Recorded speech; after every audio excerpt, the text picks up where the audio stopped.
Hello everyone, in this tutorial we are going to learn about Ftk Imager.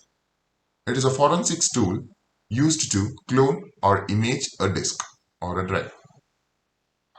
Go to the browser and then type Ftk Imager. Here you can see the link provided by Access Data.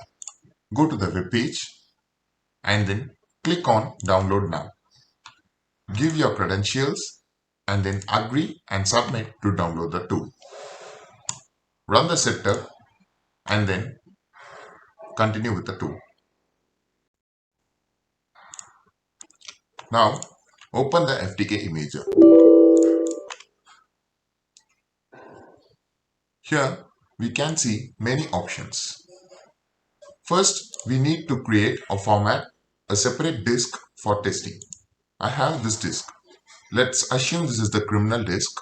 We have some data in it. In forensics, we cannot use the original disk. So it must not be modified or changed. So first we need to clone the disk and then access the data in it. So first we need to create a disk. Let's format a disk and keep it. Then open our Ftk Imager, go to File and click Create Disk Image. And then physical drive means it scans for all the disks which is present. Let's select logical drive to clone a specific drive. So select logical drive and then choose the formatted disk which we have done before. I have a disk named T for testing. So we can choose any disk and then give finish.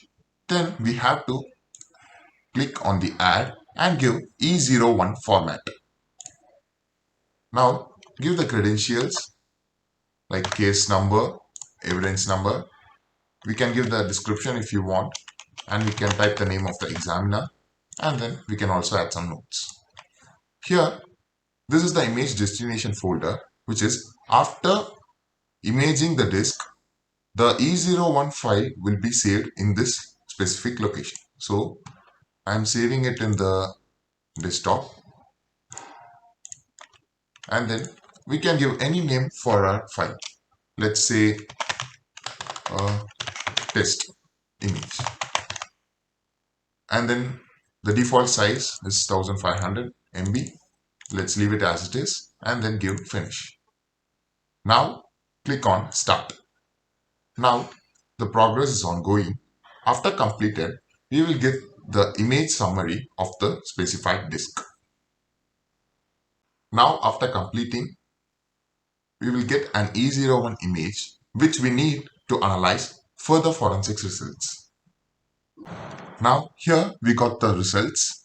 Here we got some hashes. These hashes should match exactly. So we have given in the desktop, there we can see two files, E01 and E01. This is actually the next file. This is the exact E01 file which we need for the further analysis. In the next tutorial, we will learn about Sleuth Kit.